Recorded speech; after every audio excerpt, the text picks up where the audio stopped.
Bonjour, c'est Gilles sur boursicoté.com. Voici l'analyse technique du CAC 40 pour cette séance du lundi 8 juin 2015. Et donc encore une séance de baisse aujourd'hui, puisqu'après une ouverture déjà baissière, le CAC 40 a connu donc cette séance. Alors on a bien résisté sur un support avant de le casser, pour finir en clôture à 4857,66. On perd donc 1,28% sur cette séance, avec un peu plus de 63 points perdus par rapport au cours de clôture de vendredi. Donc on confirme le début de mouvement que nous avions eu la semaine dernière.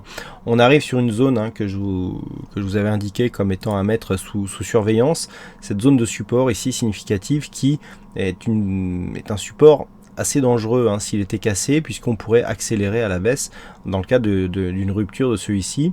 On avait vu qu'il y avait énormément de points de contact ici sur cette phase. Les points de contact qui sont ici, puisqu'on a eu un franchissement sur gap ici, et puis on a eu donc les cours qui se sont rapprochés sur cette phase. Donc là, on enfonce la zone. Alors c'est une attaque. Étant un support moyen terme, il faut un peu plus d'amplitude pour valider vraiment la cassure d'un tel support, mais l'attaque est là, elle est présente, et donc il va falloir la surveiller. D'un point de vue donc technique, on a des indicateurs qui sont dans la continuité, avec ici le RSI qui continue à descendre, le stochastique qui rentre dans sa ligne de survente. Donc on est ici dans un mouvement qui valide sa dynamique, puisque lorsque l'on fait rentrer un indicateur en survente, ça montre qu'il y a une bonne pression. Le MACD donc accompagne le mouvement depuis maintenant quelques jours. Alors le signal intéressant, c'est que sur ce que l'on pourrait penser comme étant une accélération baissière, on passe sur des volumes qui sont inférieurs à la moyenne. Alors ce qui est intéressant, avant d'essayer d'interpréter, je dirais, les signaux techniques, c'est d'essayer de comprendre ce qui se passe.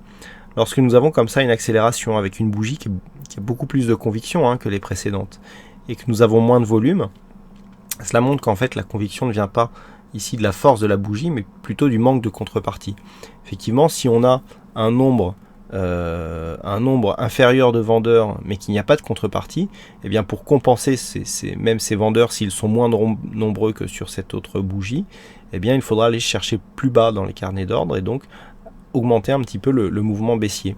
Donc c'est un petit peu ce que nous montre cette configuration, avec justement, on le voit, une conviction plus forte avec le corps de la bougie qui va en grossissant, alors même que les volumes, eux, vont en diminuant. Ça, c'est assez intéressant. Ça nous montre qu'on n'est pas sur une augmentation de la dynamique, mais au contraire, peut-être sur un essoufflement.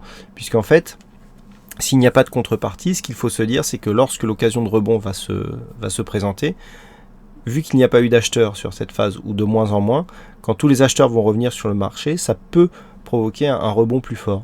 Donc c'est comme ça qu'il faut le voir. Il faut essayer de comprendre un petit peu les mécanismes qui font que cette conjonction justement d'indicateurs. Donc on le voit, accélération du mouvement baissier d'un point de vue des charts, des bougies, mais baisse des volumes. Donc ce qui nous montre qu'on est peut-être ici sur une phase d'essoufflement et que l'on est en train de venir toucher un point bas. Alors tout ça peut être invalidé. Si on a par exemple dans les prochains jours une accélération du mouvement baissier sur une rupture de cette zone de support avec une augmentation du volume, eh bien on aura un regain d'énergie qui pourra nous donner des objectifs encore plus bas. On va y revenir. Mais dans le cadre d'un retournement, on peut avoir un retournement violent à partir de cette configuration. La volatilité baisse elle aussi. Donc on a un mouvement qui est dans la continuité, qui est, je dirais, dans la poursuite ici de la réorientation que nous avions. Le mouvement, pour l'instant, reste neutre. On est dans une phase qui alterne les contacts bol supérieur, bol inférieur. Ici, on est sur un contact bol inférieur. On est revenu de peu toucher le contact bol sup avant de revenir sur la bol inférieure. Tant qu'on n'a pas ici le setup où on revient chercher une résistance et on accélère à la baisse, on est pour l'instant sur une phase de neutralisation. Ça se voit bien sur une vue un peu plus éloignée. On voit bien ici la dynamique. Certes, ici on a quitté la dynamique. Déjà d'une part, on n'a pas encore dépassé le retracement à 38,2% de Fibonacci. Et du point de vue de l'amplitude ici des points hauts, on est sur une différence d'amplitude. On est sur une amplitude qui est relativement faible, c'est-à-dire dans le sens où il y a peu de différence entre ce point haut significatif et celui-ci. Donc il faut vraiment attendre. Alors, l'attente, on ne va pas l'avoir très longtemps puisque la confirmation devrait arriver assez rapidement. On est ici sur une zone horizontale. Donc la zone horizontale que je vous avais indiqué la semaine dernière, pardon, 4839, 4864. On va revenir sur une vue plus proche. D'un point de vue moyen terme, on voit pourquoi cette zone ici est une zone majeure. Maintenant, si on revient ici sur la configuration technique directe, on est ici sur une phase d'accélération.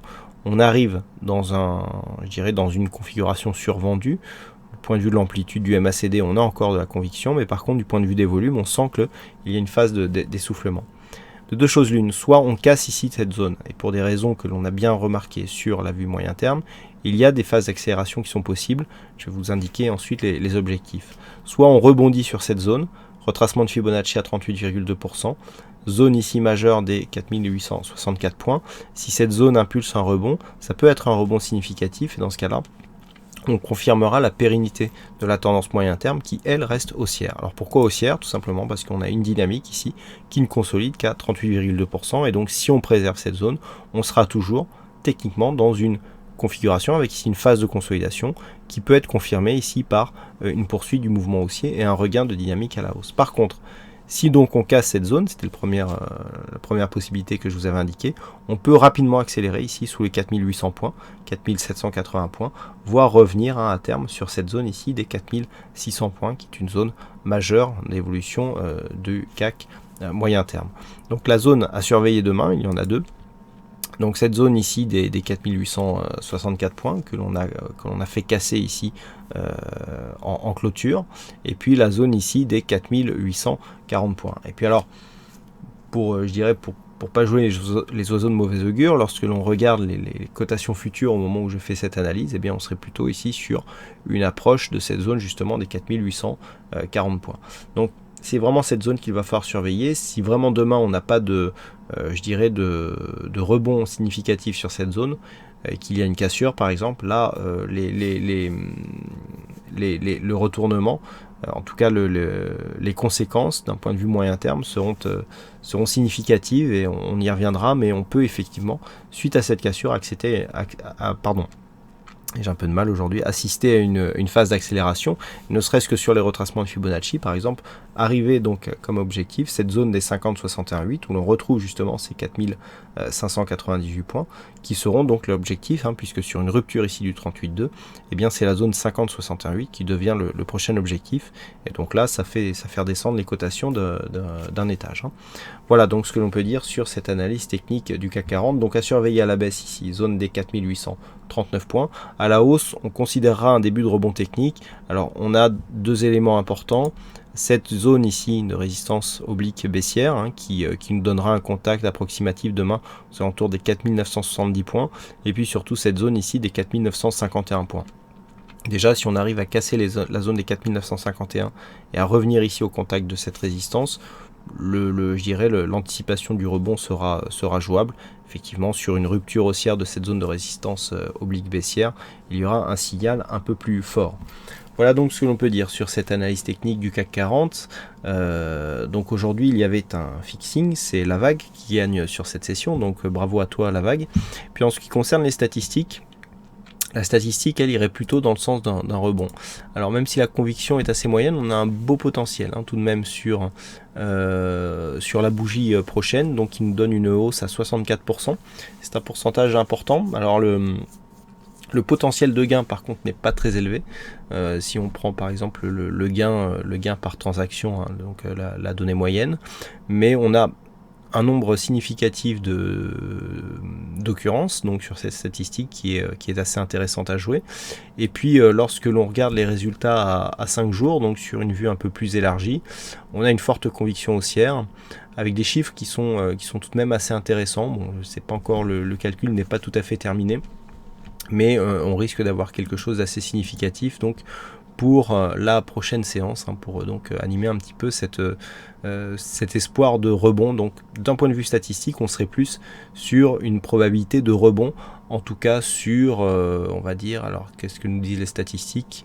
Ouais, sur 1 ou 2 jours. Sur 1 ou 2 jours, la probabilité de rebond est tout de même assez intéressante à jouer. Voilà, donc plus de détails sur l'analyse écrite qui paraîtra après la clôture de Wall Street. Et puis en attendant, je vous souhaite à toutes et à tous une bonne soirée. Bonne chance au prochain trade, et on se retrouve donc dès demain pour d'autres analyses techniques sur le site boursicoté.com. Bonne soirée à tous.